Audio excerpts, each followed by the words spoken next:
Most of the songs to me were forgettable and long. I was like looking at my watch like, how much longer is this song going to go? Because I really want to get back to the dialogue. I think the people performing them were fine. I just don't think the songs themselves were added a whole lot to the experience. They didn't drive the story for you. Yeah, they didn't. Okay. In fact, they stopped the story. I'm laughing, I'm having a good time, and then they'd break into song, I'd have to wait. And that's where a lot of times Broadway musicals don't translate to the screen. Yeah. Welcome to the Untitled Film Project Podcast. Watch the movie, then come talk about it with us. This time around, we're talking Mean Girls 2024, a musical retelling of the original Lindsay Lohan smash from 20 years ago. We find a newly cast Katie in a school where she takes on the alpha predator and leader of the it girl clique, the Plastics. Regina George is a scum-sucking life ruiner. Why is he by our table? I can hear you, by the way. Can you hear me now? Plus, we're going to answer the big question. The big question this week, we thought it's Mean Girls. They talk a lot about, being ugly to other classmates, things like that. So let's go back in our own lives, and we encourage you to do the same. What is the meanest thing you did to somebody? You're a mean in girl high moment. school? And we accept that you have matured and grown. Yes. And, No. and It beyond means that. one of us is going to get canceled. That's what's going to... Just know that it was a different era. Oh, don't come... Okay, boomer.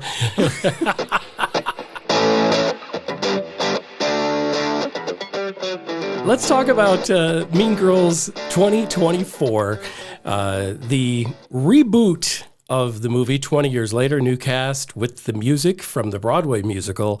What are our initial thoughts? I'll go first because I have a good, bad, and ugly. All right. The good are my initial thoughts. I found myself second guessing on Gowrie Rice's, if she was actually Jenna Fisher's daughter. I thought the same thing. When I saw Jenna Fisher as the mom, all of a sudden they looked so similar, and I was like, oh my God, is Jenna Fisher's daughter in this? I actually share had something. that thought several times throughout the movie. It was uncanny. So excellent casting in that regard. Also good, last good is, I hope I'm saying this right, Jackwell Spivey stole the entire movie for me. It's his theatrical debut. Never been on screen before. And he was awesome as the gay friend. He was needed in so many spots to So- just like spike this movie up a bit. So awesome. The bad, Renee Rapp played Regina George, and I understand why. She played the character on Broadway, and she can sing, and that's great. Oh, careful, Gover. But what? Oh, what? No, I'm just trying to protect you from the internet. Okay, well, here we go. I never believed for a second she was a high school student. Okay. So for me, the other three I did.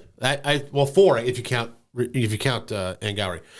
I believe that they were high school age, or at least around. They weren't in their 20s yet. We'll put it that way, because I understand how Hollywood works, right? Mm-hmm. Like Peter Parker's supposed to be like a high school junior, and he's like 25 years old. Like I get it, right? But he can. Can play that. Yeah, but Tom Holland can play that young, so I get how it works. In this one, I never bought that Renee Rapp was a high school student. It never occurred to me. Like as the main protagonist, it looked like she was closer to 25 than 18. And there's nothing wrong with that, except the fact that the whole movie takes place at a high school, Right. and it's supposed to be about a high school. That aside, what did you think about Renee Rapp's performance? Casting Oh, great! aside, okay. I thought she was great. If it's not a high school set film, I thought she was excellent. Making sure you don't get Okay. No, it was great. And then my last one, the ugly, is when the burn book comes to light in school, right? Right? A student explains to the audience. Yes. Okay, we're gonna find out who wrote this because only 3 girls in the school aren't in it. Right.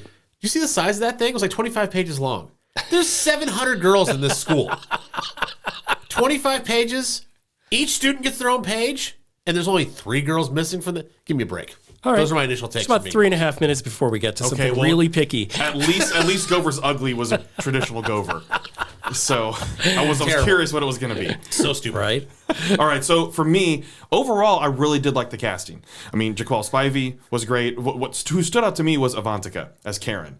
She played, which I said in my review, she played Orange Cat with one brain cell very, very well. Yes. Like the deadpan, nothing going on up here looks that she had. she performed it very well and was believable because when you see interviews with her that's not in role, of course, you can tell that she's 100% not like that whatsoever. I mean, she played that role extremely well. Ali Cravalho, Moana. Yeah. I feel like the weakest casting, which wasn't awful, but the weakest casting was actually Angourie Rice. Really? I don't think she fit Katie as well because I thought she was great. In terms of the vocal performances, everyone else fit more of the vocal performances than she did as Katie. And that may get me attacked, but all the other performances are so strong within their characters. I thought they were very strong. Okay. I think B.B. Wood was kind of forgettable. I agree with that. In her role as well, too. Not that she played it awful, but maybe the way that it was written in this form, she was a little more forgettable. She was forgotten. Yeah, she was forgotten. Especially when you have Renee Rapp, Avantika Jacob, you have plenty of scene stealers throughout this movie, which that's kind of the way it's built, right? It's the way that it's built is different because it's based on a Broadway musical. This is an updated version. Right. What I did like, too, is they updated the technology behind it, some of the jokes. They definitely were updated more for this version. What I had a frustration with was so much that we see so much in marketing nowadays. They didn't make it clear to the audience that this is going to be a musical. People just thought it was a straight up remake. Okay, 30-second timeout though, because we actually had a commenter. They said, this is not a surprise. Hollywood knows musicals don't sell. Right. And this was more straight up musical than obviously Wonka. Like, Agreed. This is based on Broadway musical and everything. And so there are things of it. I know there were songs that were left out, which frustrated some fans as well too. And this is one of those curious cases where critics have given it a higher score than fans on Rotten Tomatoes. You don't see that's it very rare. Yeah, especially for the type of movie it is. If this is a deep Oscar bait movie, then of course you're typically going to see a higher score for critics compared to fans. But Mean Girls, the musical, it's very curious to see that because I think a lot of fans had higher expectations going into this, especially ones that had seen and experienced the musical because it has taken off. Right. And, that's where I'll jump in and I'll say, I think people, held this movie in such high regard as like with their personal memories of enjoying and watching the original over and over. It's a classic. That, I think if that is where you're coming from, you're going to probably be disappointed in this Mean Girls. I kind of liked the fresh updates from Tina Fey, writing the script with a little, maybe some jokes that were more up to date. And I really enjoyed that part of this. But I got to tell you, I never saw the Broadway show, but most of the songs to me were forgettable and long, I felt. And I kept and I don't usually do this in musicals, but I was like looking at my watch, like, how much longer is this song going to go? Because I really want to get back to the dialogue that's funny. Because the music wasn't necessarily funny and it wasn't necessarily great songs. So, and I would go so far though, Jim, as to say that I thought probably in the second half more than the first half, but in the second half especially, I thought it was forced. The trust fall scene in particular, where they're doing this trust fall. I'm so into what they're each going to say, how the truth is going to come out. They're in the gym apologizing. Right. Everyone's falling and actually being caught. All these things, right? It's like, okay, this is how is it? I'm craving the moment of how is this going to be revealed? Okay, how are they going to get out of the situation?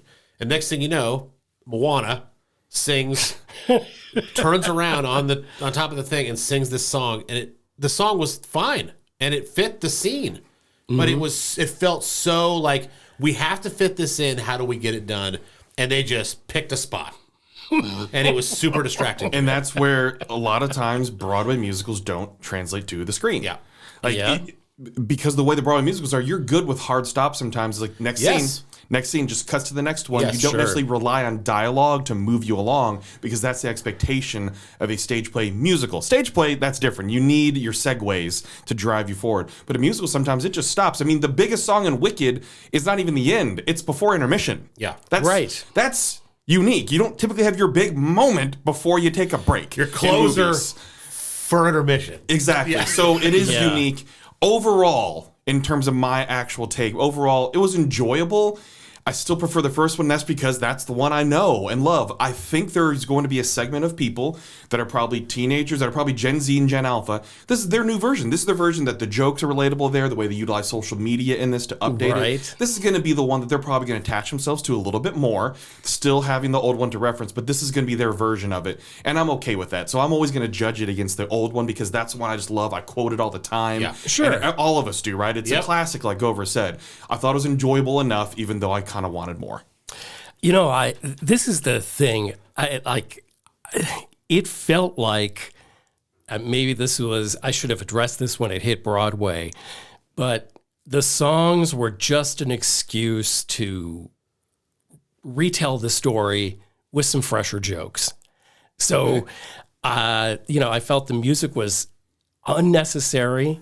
I really don't think they were that great of songs. I think the people performing them were fine. I just don't think the songs themselves were added a whole lot to the experience. They didn't drive the story for you. Yeah, they didn't. Okay. In fact, they stopped the story. Every time I felt like it was going, we're going to stop and we're going to do a number, and it's not going to be 60 seconds. It's going to be a full 3 minutes. With the exception, I think, of being the opening number.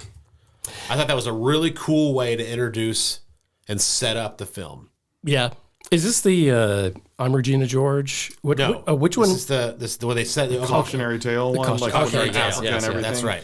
Okay. I mean, there are a couple that I did. Apex Predator. Yeah. I felt that was forced too. I mean, it's going to feel forced sometimes when it's Broadway. I think that's probably the issue, is that they didn't necessarily do the best job of translating it to the screen. Right. I agree with that. Color Purple, because of what it's dealing with as well too, and it's deeper, it translates so well because it's moving you too. The music is supposed to be moving, whereas here it's stop action. It stops the action of the dialogue. Right. With what I think Jim is saying. So I'm fine with some of the songs. I think there are ones in there that fans really wanted to see. I don't know them because I haven't seen the musical, but just based on from what I've heard from fans, they're frustrated that things were missing, that they chose certain songs over other ones. Well, then you know what? Go see the musical then. Yeah, I was going to say, those are so super fans.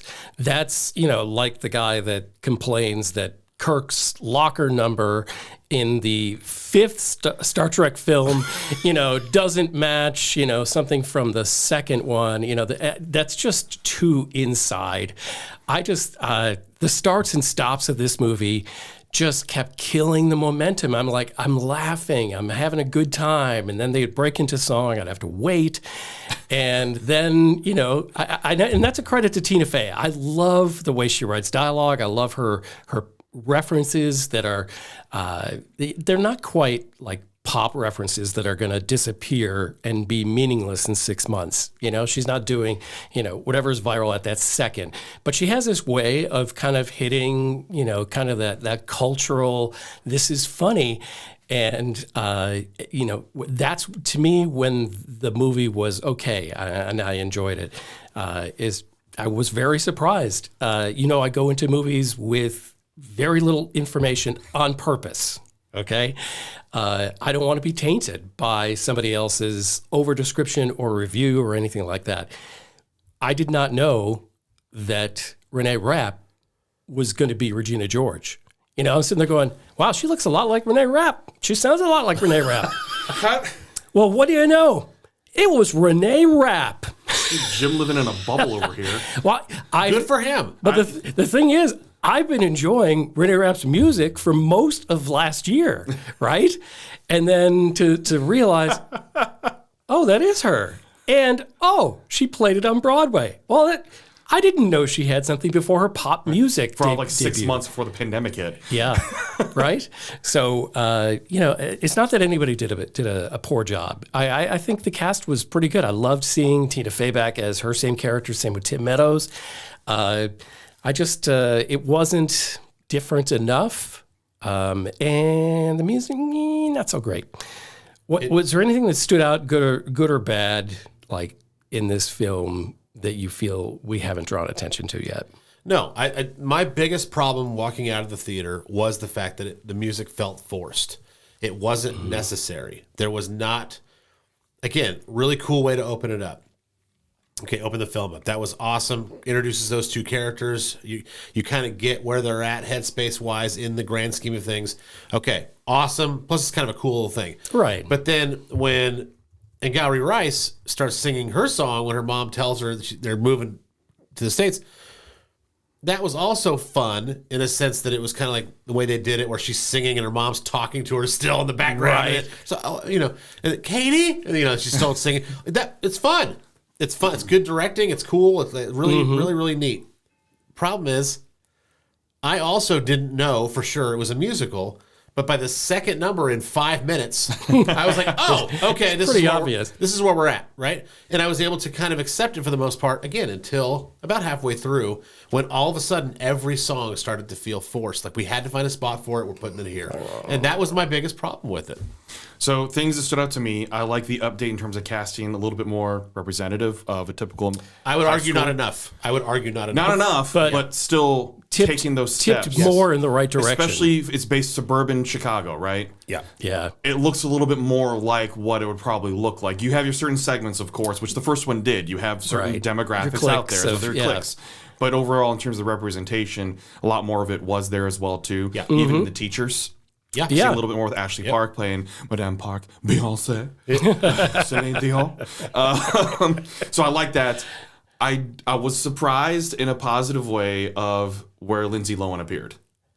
By now you probably see him. That's a spoiler. I'm so sorry. No, by the go way, watch, then come listen. That's our tagline. And you're this far in, it's been out. Lindsay Lohan appearing in this movie was a pleasant surprise. I agree. Yes. And the role that she played, it wasn't just some gimme or a walk by like, oh, hey, how you doing? And walk away. Like she Regina's played a role. mom. Right. She played a role in this as the quizmaster. She had a purpose It was great. in that scene as the quizmaster, and she did well. And I think everybody out there who enjoyed the Lindsay Lohan, like the time where she just owned the universe, with Mean Girls and Freaky Friday, and there's just like so many things that people just really loved. Like, I think we were all like rooting for yay, come back normal. We want you again. And I didn't cheer out loud, but I mentally went, I smiled. Yay, she's here and she's pulling it together. She's doing a great job. And the little winks in terms that they shared as well too with the dialogue. I did like that as well too. But it wasn't overdone. Like it wasn't too much, Lindsay. It was just the right amount. Exactly. It's time to get some scores on Mean Girls 2024 on the Untitled Film Project Podcast. And let's start with Gover. We've talked about this before, so let me sum it up quickly. I'm not a fan of musicals. It's hard for my brain to get lost. I think America is with you because, as we mentioned before, they're not doing well. Well, I can't speak for America, Jim. Just speaking for myself. So I would like to think that, but Bradford reminds me on the regular that I'm not America. So not anymore, baby.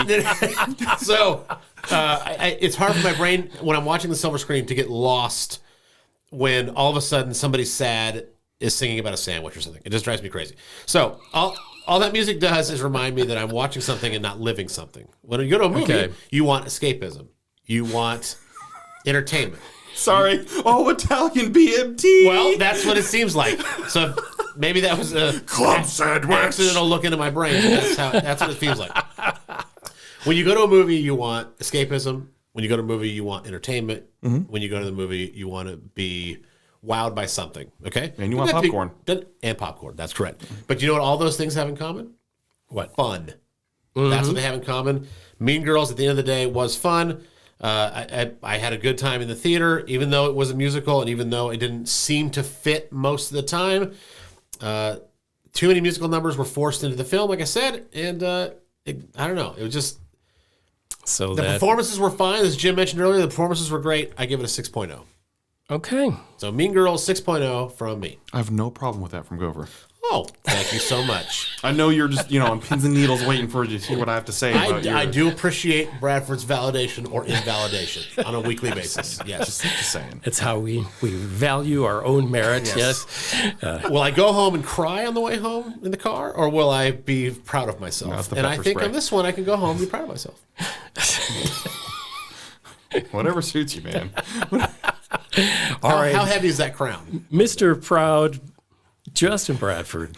Let's score this Mean Girls movie. All right. Overall, I think it was a decent update on a classic. I still like Tina Fey's writing. She wrote this film that targets the audience for a new generation to be able to fall in love with Mean Girls. Musical makes it a little different. There's expectations that go in with that. Me, overall, I enjoyed myself because I don't have as much familiarity with the musical, the Broadway musical version of this. There were some moments in there that felt a little forced. Maybe some songs, maybe some dialogue, because they just had to get it in there.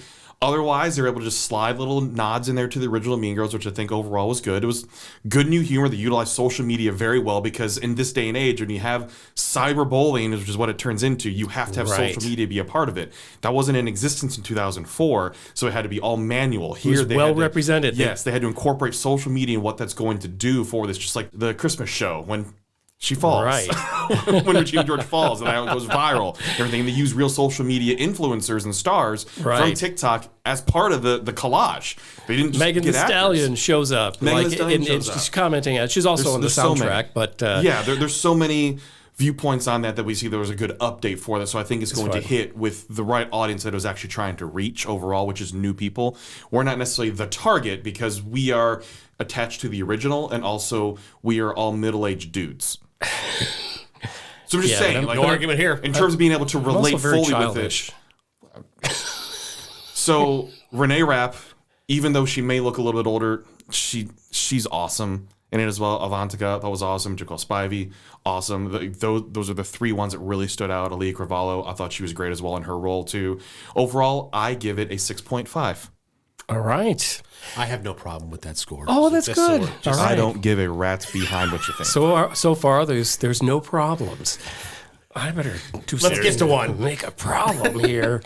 I'm going to disagree, and I'm going to say Angourie Rice, I thought, was great. I thought she did exactly what she was supposed to do in this one, which is the same thing that, the character of Katie is supposed to be, which is kind of a somewhat normal person surrounded by all this crazy, and then she gets pulled in.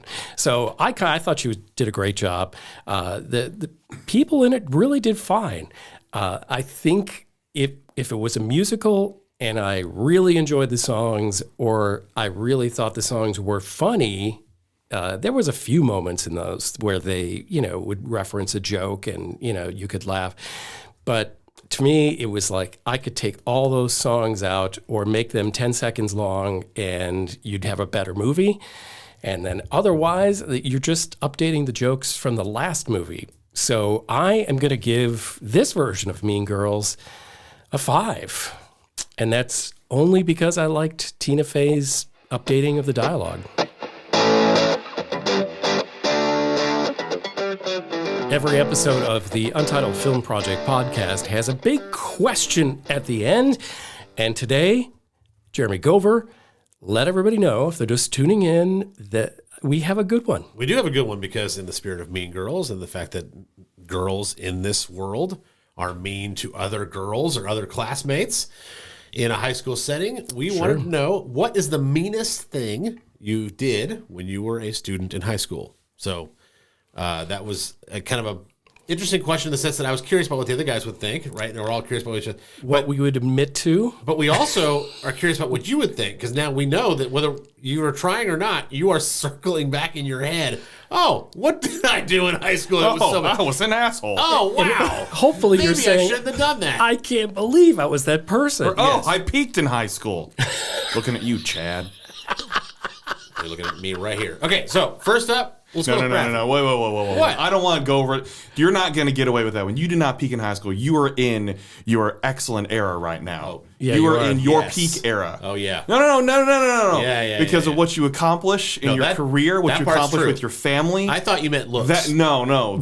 You're in an awesome era right now, Mr. Gover. You're not getting away with peak in high school because you did not. Thank you, Those sir. that peak in high school are failures at life and want to have power of everybody else. You, sir, are a good human being. Thank you very much. That's right. I appreciate that. Now I don't know where to go after that. Yeah, I know. And you suck. A lot of popular kids. There it is. Now I can get back to it. They went on to become like state troopers and pulling people over and throwing them on the hood of a car just for having Pulling a tail over light Mr. out. Gover for speeding in Georgia. Here we go. It happens. Thank you, Jim. It happened. Sorry, I didn't know I was leading. That's right. But now I feel normal. So Bradford, why don't you go ahead first? What is the meanest thing Mr. Nice Guy. School? The nicest guy on the podcast who cares the most about not hurting anybody's feelings. You had to have a mean moment. So I'm going to flip this a little bit, and I'm going to put it into middle school. Okay. That's fine. Okay. That's fine. And I'm going to explain how I took care of a bully. Because the bully's trying to be mean to me. Okay. And I had a knack for shying away bullies because I was not going to fall for things. So I typically tried to just embarrass them. That's what I would do. So I had. Now you're a hero now. Well, not a hero. I just want to be bothered. I'm an introverted extrovert. Okay. I think what he's going to get to, which could be a common theme, is I was mean, but they had it coming. Okay. They deserved it. Oh, a little bit. They deserved what I gave them. Okay.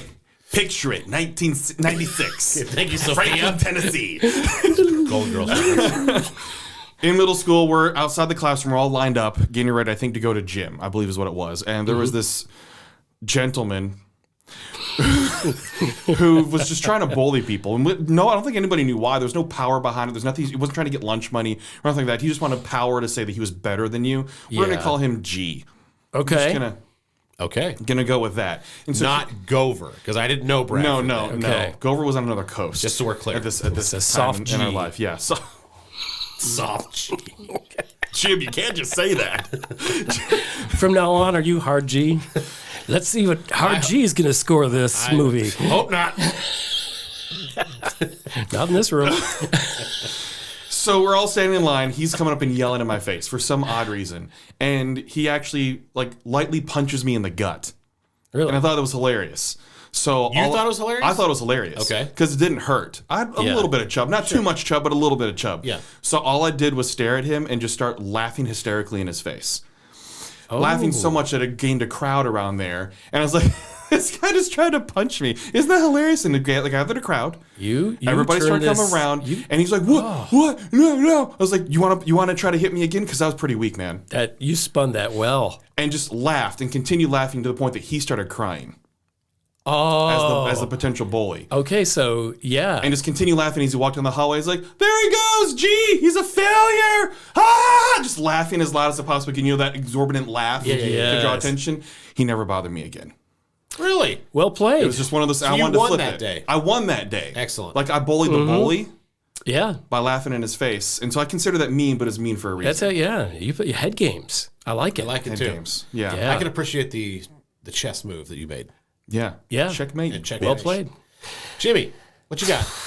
Okay, I preface this with I'm not proud. Okay.